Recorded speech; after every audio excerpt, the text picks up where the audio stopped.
La loge est le lieu du Logos. L'apprenti pétrit la matière, lui donnant la forme que Dieu lui destine. Matière et esprit. L'apprenti se transforme afin que cette lumière, invisible, resplendisse en son âme.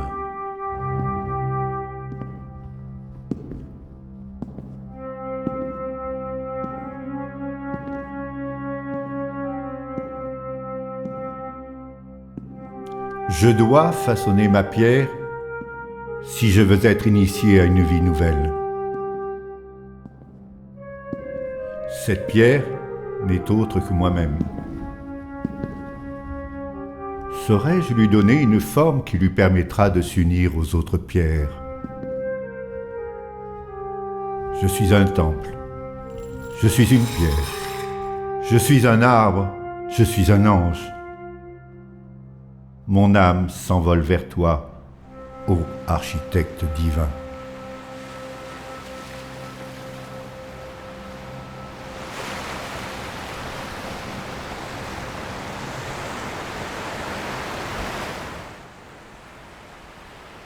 Les outils ont été délaissés sur le chantier.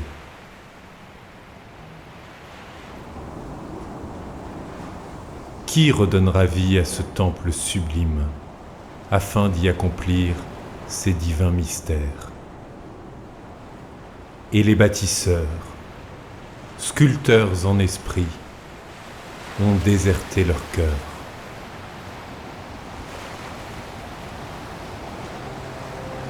Ceux qui m'ont précédé sur le chantier ont donné à leur pierre les qualités qu'elle devait exprimer. De même que la terre est affermie par la pierre, la matière doit être affermie par mon âme.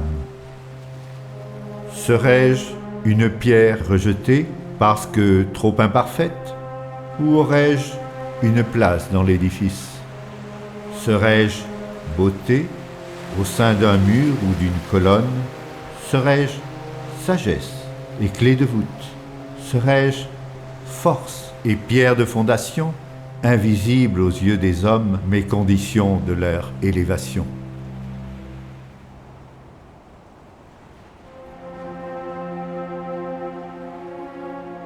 Une légende ancienne rapporte.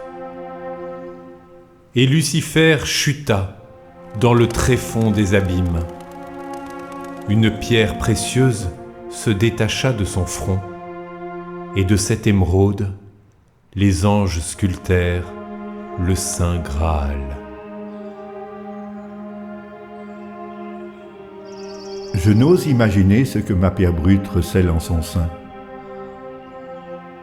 Un espace vide la rendant friable, un fragment de métal la rendant impure, une pierre précieuse la rendant unique, un trésor divin, une coupe qui recueille les bénédictions et qui rend l'esprit immortel.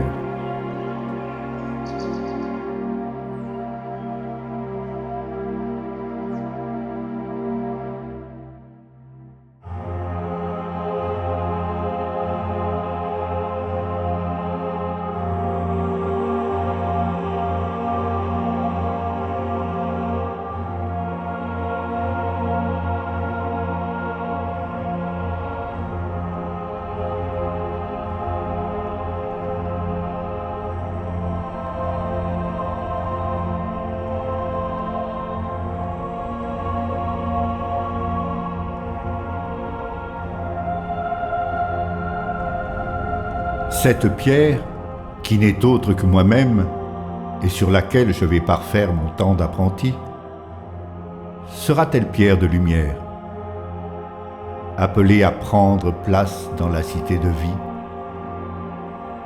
Une pierre vivante, choisie pour entrer dans la construction de la demeure spirituelle. Saint Jean fut transporté en esprit sur une montagne de grande hauteur. Et il écrit : Alors, je vis un ciel nouveau et une terre nouvelle. Car le premier ciel et la première terre ont disparu, et la mer n'est plus. Et la cité sainte, la Jérusalem nouvelle, je la vis qui descendait du ciel, d'auprès de Dieu, comme une épouse qui s'est parée pour son époux.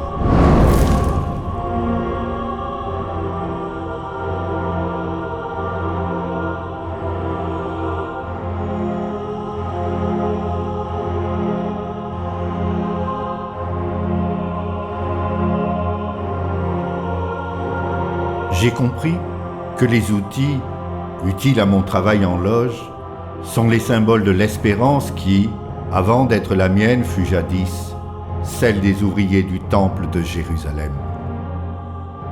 Je suis prêt, par mon travail, mes paroles et mes actes, à annoncer les merveilles de celui qui nous a appelés des ténèbres à son admirable lumière. C'est joyeux que je suis prêt aujourd'hui à donner mon premier coup de maillet. Le chemin initiatique est toujours ouvert. Pour bâtir son temple intérieur, l'initié a comme guide son espérance, sa foi de maçon et la charité envers les hommes. Sagesse, force et beauté sont les flambeaux qui illuminent et façonnent notre démarche. Notre quête transfigure nos vies, proclame notre fin spirituelle et étanche notre fondamentale soif d'absolu.